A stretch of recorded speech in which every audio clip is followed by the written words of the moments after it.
Narcotics. The problem grows, menacing our cities and our citizens. The United States Customs Service is charged with the suppression of narcotics traffic into the United States from foreign countries. One of the principal methods of smuggling narcotics is through our international airports.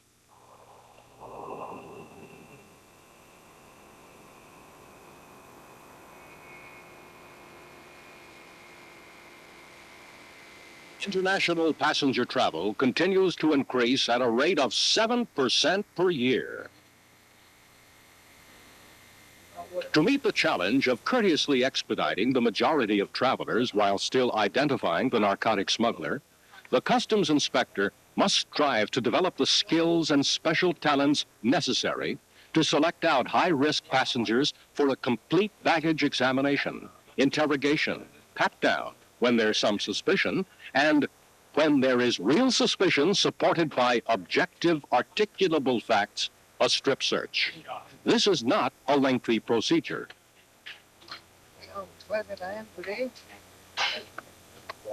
With only a few carefully worded questions and the examination of the passport and airline ticket record copy, an experienced inspector can make a quick determination as to whether to conduct a 100% examination or to accept the declaration with a partial inspection of hand-carried articles and release the passenger. The Customs Accelerated Passenger Inspection System, CAPIS, provides the inspector with the environment in which to accomplish this.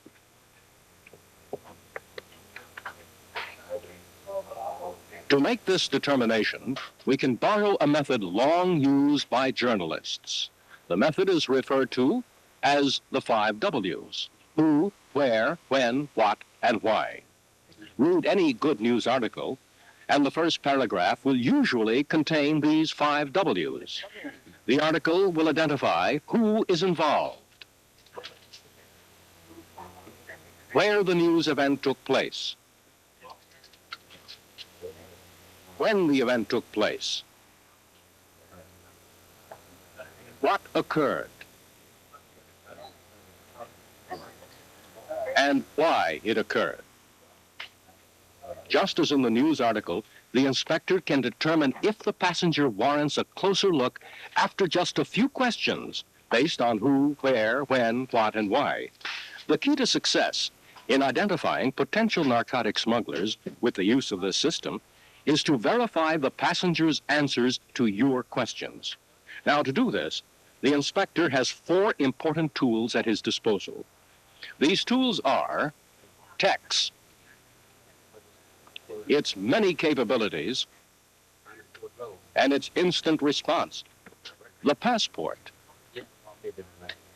and related international travel documents, the airline ticket,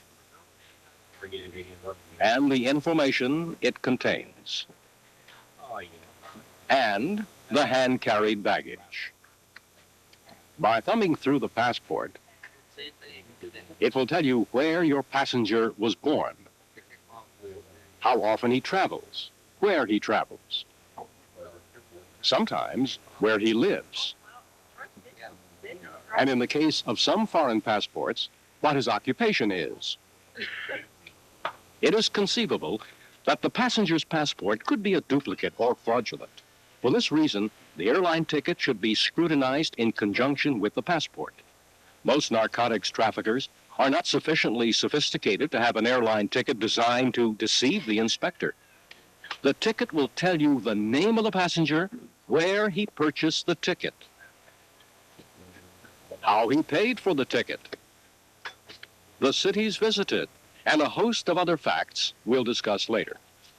Verification of the passenger's answers are essential to this system of inspection. Take, for example, a young man who said he visited Japan for 2 weeks on an economy tour. If your examination of the ticket and the passport revealed that he had also visited Bangkok, a heroin source city, and paid full fare for his ticket rather than a reduced tour fare, it should alert you to the fact that you have a prime suspect for heroin smuggling. Now let's see how we can actually apply the 5 W's we discussed. When we determine who the passenger is, we are primarily interested in determining the occupation of the person. The inspector should ask every passenger, "What is your occupation, Mr. Traveler?" Of course, using the passenger's real name. The response, both visual and vocal, should relay to you a great deal of information about the traveler, his station in life, his approximate income, his education, and the likelihood that he or she may or may not be smuggling narcotics. Now, this question is essential. There have been innumerable narcotic seizures from individuals returning from expensive trips abroad who claimed to have been unemployed. The stated occupation should permit the inspector to group the passenger into some of the more frequently encountered types of passengers. Of the returning residents, there are the following types. The economy tour package tourist. These individuals are usually abroad for the first and last time in their lives and represent one of your lowest risk passengers and can usually be released after a cursory examination. On the other hand, remember to check with the tour leader to determine if any of his group have recently joined the tour, perhaps hoping to pass through customs disguised as a member of the tour group. Their affiliation with the tour group is verified by examining the airline ticket block tour code, and often the remarks column will indicate tour fare. Some tickets are specifically issued for tour passengers. The merchant seaman, now on the pier. This type of traveler is definitely high risk, but at an airport, he's relatively low risk. He's out of his element and generally unaware of airport procedures. His status as a merchant seaman is verified by the possession of a merchant seaman's document commonly called a Z card. American military personnel. Determine what type of travel is being performed by examination of the travel orders and verifying that the travel is for military purposes. This is easily accomplished by examining the airline ticket block marked Form of Payment. It should state GTR or GRT. Military personnel who have not been to narcotic source countries can be considered low risk. U.S. government employees. Verify that the traveler is a government employee with the official passport. If an official passport is unavailable, check the ticket to make sure that it was paid for with a government travel request. Government employees on official business rarely purchase their tickets with credit cards or cash. Legitimate government travelers are low risk for narcotics. Corporate businessmen also represent one of the lowest risk groups for narcotics. They've been sent abroad by their company, and their status can be verified by business cards, business documents, and by checking the form of payment block on the ticket. The ticket should have been paid for by a credit card or agent's check. It should never read cash. Air crews in an airport environment are generally in the same high-risk category as merchant seamen on the pier. They're readily identified when in uniform. Airline employees traveling for pleasure and out of uniform may also be tempted to smuggle. Persons claiming to be airline employees should have airline passes or tickets which read non-revenue or free in the fare block. Now, the hippie backpacker is rarely a courier for large commercial quantities of narcotics. Generally speaking, the backpacker is expecting a thorough search and has taken great pains to remove any narcotics he may have possessed. Factors other than his appearance should be taken into account to determine the extent of the examination he'll receive. The independent tourist traveling alone or with one other person represents the highest risk passenger you will encounter. This person should always be questioned carefully concerning his occupation and travel. The independent businessman or persons who identify themselves as being in unsupervised jobs, such as freelance photographers, blacksmiths, antique importers, and the like, are another high-risk group. Passengers who claim to be self-employed should receive careful scrutiny. Obviously, a pat-down should not be made as a matter of routine, but definitely should be if the inspector has some suspicion that narcotics might be body carried.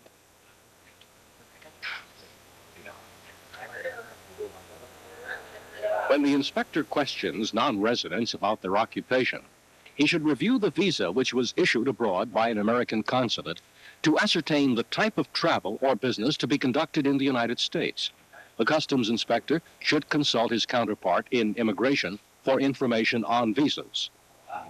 The broad categories of non-residents you will most likely encounter are the immigrant.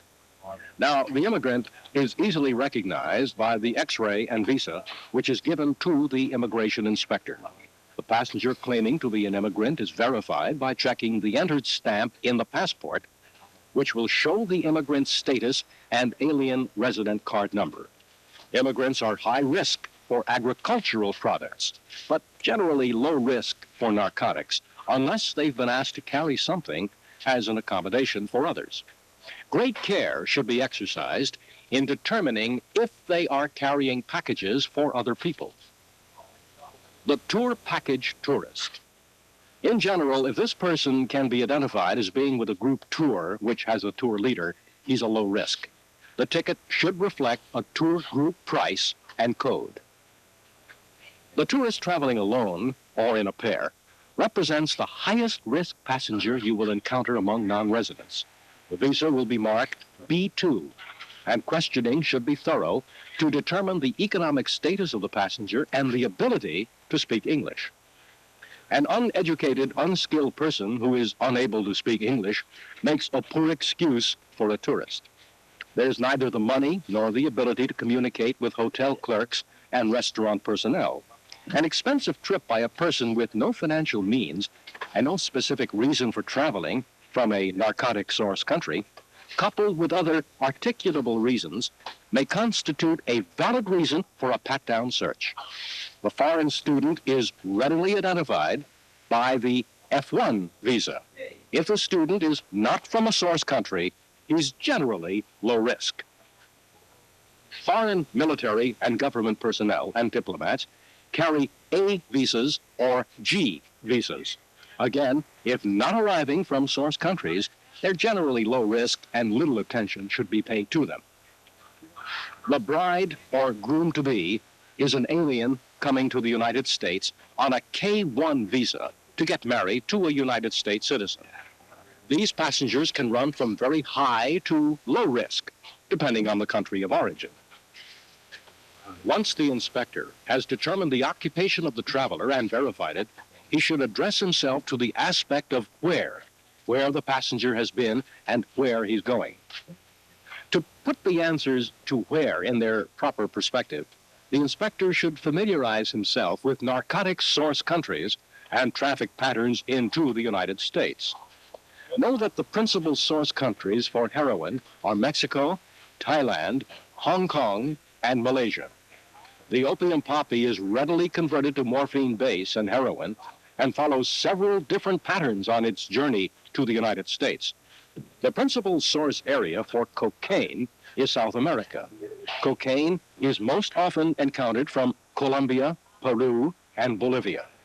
In these areas, the coca leaves are processed into easily concealed cocaine and take various routes on the journey northward. Marijuana, hashish, and hashish products come from almost all over the world, but certain countries should be recognized as being areas where it is most easily obtained. With this knowledge of source countries and traffic routes, the inspector can bring meaning to the question, what countries have you visited on this trip? After the passenger responds, examine the ticket and passport to determine if he's told you the truth. The immigration services of most narcotic source countries are faithful about stamping passports, and the inspector should learn to recognize their chop marks. The distinctive triangle used by Thailand's immigration service has tipped off several inspectors to sizable heroin seizures from passengers who claimed they had not been to Thailand. Many narcotics couriers make so many trips to source countries they soon realize their passports are telltale giveaways. For this reason, they often obtain new passports which will not carry the chop marks. The notation issued for a lost or stolen passport, or a passport that starts with the letter Z, is often the trademark of a narcotic smuggler. Because duplicate passports are so easily obtained, the ticket must also be examined. Check to see if it was issued in a source country and check the itinerary block. Travel through or from source countries without a valid reason should put the passenger in a suspect category. The non-resident passport should also be checked for travel to source countries. And the inspector should learn to recognize their passports. Where the passenger is going is likewise important. Non-resident smugglers will frequently list a well-known hotel on their declaration rather than a home address of a friend or an accomplice. American smugglers will often list an address in a community that has a reputation for drug-related activities. Communities such as Laguna Beach, California, Lahaina, Hawaii, and Aspen, Colorado, all have a certain notoriety for the availability of narcotics and traffickers. You can identify areas within your locale which have similar reputations. Suspected heroin smugglers will be destined for large U.S. and Canadian cities where there's a large addict population. Inspectors should be especially alert during certain times of the year where harvests of drugs occur. Asian opium poppy and Thai stick marijuana harvests occur in January and February, just prior to the monsoon season. These months and the months that follow will be peak traffic months for heroin and Thai sticks from Southeast Asia. More important than the time of the travel is the frequency of travel and the length of travel. Ask yourself if the frequency of travel is commensurate with the occupation of the individual and his ability to pay for the trip. Taxi drivers who vacation every month in Bogota should of course be viewed as suspect, to say the least. Determine the length of the journey and then ask yourself if it justified the expense of the trip. A young female recently was arrested who claimed that her journey to Bangkok, Thailand was for sightseeing. She had flown from New York to Bangkok, stayed one night, and then returned. The trip cost nearly $2,000. The dates of travel can be determined from the chop marks in the passport and from the itinerary block on the ticket. Why was the journey taken? What was the purpose of your journey, Mr. Traveler? Well, that's a question that will often correspond to the occupation. It'll give you one more piece of information that is easily verified. Suppose your passenger claimed he was a sightseer. Does he have any tourist literature? Does the passenger claim to be a businessman? Ask to see business documents, samples, or purchase orders. Any legitimate businessman also keeps expense account receipts. The smuggler does not. Check to see if the form of payment on the airline ticket is correct for the purpose of the journey. A cash ticket is often the trademark of a smuggler. Ask yourself, does the expense of the journey justify the stated reason for the travel? In Honolulu, a man who claimed to be an importer spent $1,500 for a ticket to Thailand to arrange for the shipment of $50 worth of Chinaware. The airway bill was found in the man's luggage, and when the shipment arrived in San Francisco, a large amount of heroin was found. Now, the what of your passenger's travel can mean many things. What's the visual image of the passenger? Is he attempting to conjure up an impression so you'll think he's a conservative, all-American boy dressing in a suit and tie when he should be relaxed and casually dressed for a vacation? Is the jet-set female dressed in conservative, business-like clothing, or is the opposite true?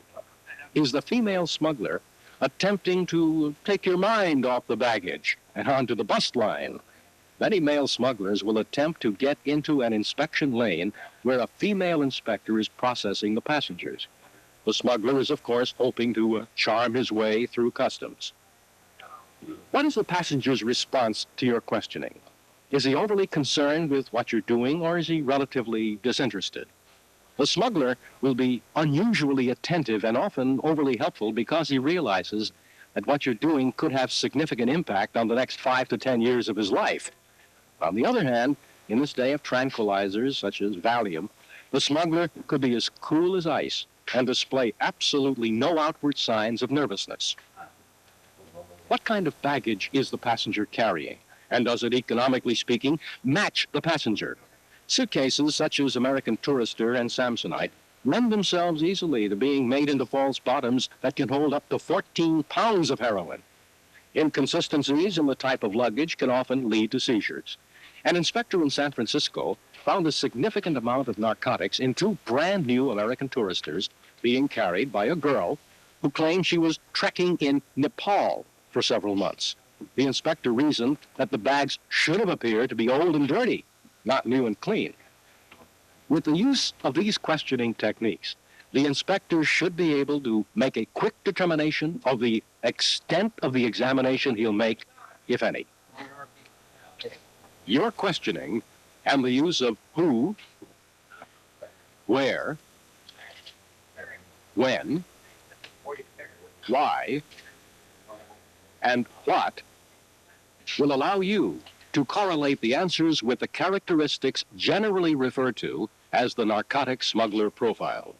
While there's no single easily identified profile, we do have characteristics which, when viewed collectively, point to the likelihood that a person is a potential smuggler of narcotics.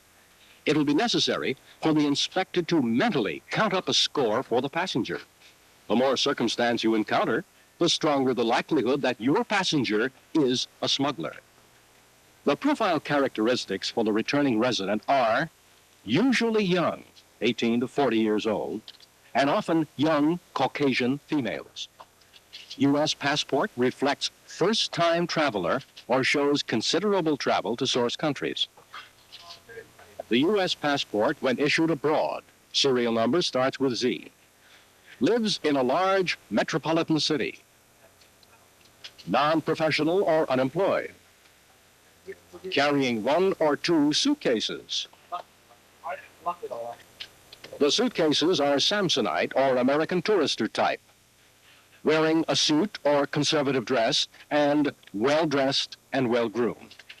The airline ticket is cash and often issued in a source country. The airline ticket reflects travel from or through a source country and direct routing to the United States. Trip is of short duration, and the cost of the travel does not justify the purpose or duration of the trip. Often the travel does not correspond to the employment or status of the passenger. The clothing and possessions in the baggage are not correspondent with the social or economic status of a world traveler. The physical appearance resembles symptoms of heroin addiction, such as track marks. The suspect is usually traveling alone. However, a controller riding shotgun may be on the same flight unbeknownst to the mule. A check of other passengers for consecutive ticket numbers may reveal the identity of the controller. Wearing a cast for a broken bone, claiming the injury took place overseas. The profile characteristics for the non-resident are young or occasionally very old, both male and female, traveling alone or with one other person. Visa is a B2 tourist traveling to a large city in the United States or Canada. The address in the United States will be a large, well-known hotel and no articulable reason for travel other than sightseeing. Passport shows considerable use or first-time travel. Round-trip cash airline ticket. Wearing a dark suit or conservative dress and well-dressed and well-groomed. Carrying only 1 or 2 pieces of luggage. Few possessions or clothing in baggage does not appear to be that of a person making expensive air trips, coming from or passing through a source country, and a direct routing from the source country. Now, once you've made your determination that the examination will be complete, be systematic, be thorough, checking particularly for a false bottom, top, or sides. Remember that you cannot see a false bottom. The best method is to take both hands and place one squarely in the center of the bag, palm down. With the fingernails of the other hand, scratch the bag. If you cannot feel the scratch through the baggage, you may have a false bottom. When contemplating a personal search, Do not let the fact that you cannot see a bulge dissuade you from conducting the personal search. A corset will allow a man of average build to body carry up to 5 or 6 pounds of heroin under a suit without the slightest bulge. Be complete. Be thorough. Let nothing distract you. One SCI tells the story of the time he was inspecting the luggage of a narcotic suspect. When he came to the Samsonite and requested that the man open the bag, the suspect took a gun from under his coat and asked if he had to declare it. The shock of having the gun pulled on him made the inspector forget about the Samsonite, and the bag left the area unopened. Subsequent investigation revealed that the bag probably contained narcotics. During your inspection of the baggage, you should be alert for anything which might indicate that your passenger is smuggling narcotics by mail or cargo. Many significant narcotic seizures have been made because an inspector became convinced that his passenger was a narcotics trafficker and then found a bill of lading or an airway bill. When shipping documents are found which might indicate narcotics smuggling, the information should be telephoned, sent by text, or written in a Memorandum of Information Received, the MOIR. To review, use the 5 W's and verify the answers with the most important tools you have. Text, the passport, the airline record copy,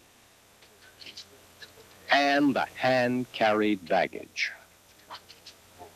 Remember that courtesy is the byword. There's nothing contained in these questions that does not have a direct bearing on your examination, and if asked in a pleasant manner with a sincere smile, we can courteously expedite our traveling public through customs while still singling out the potential smuggler for an intensive examination. Scientific and expert questioning of each passenger can relieve the burdensome and unrewarding task of inspecting the many bags presented by the honest traveler. Hold off examination of pit baggage until you have reasons based on intelligent questioning. Remember, too, that the inspector who makes numerous significant narcotic seizures is successful not because he searches everyone, but because he takes the time to educate himself about narcotics and the people who traffic in them. Throughout the law enforcement community, and particularly in the Customs Service, there's a wealth of information and intelligence waiting for the interested inspector to both find and utilize. You must take the initiative to find it and read it. The Customs Service publishes bulletins and reports constantly. The intel function of text is at your fingertips, and information on almost anything is just a telephone call away. Read the books that are available, particularly The Heroin Trail and The Politics of Heroin in Southeast Asia, and periodicals published by DEA. Narcotics interdiction is a team effort. Customs Patrol officers and DEA agents are in the same business. The principles set forth here with greater explanation are found in the publication Principles of Passenger Inspection and Cargo Examination for the Interdiction of Narcotics. Your shield signifies the broadest authority known in law enforcement. Because of this authority, you are charged with an equally great responsibility, the responsibility to interdict narcotics. The responsibility is yours alone.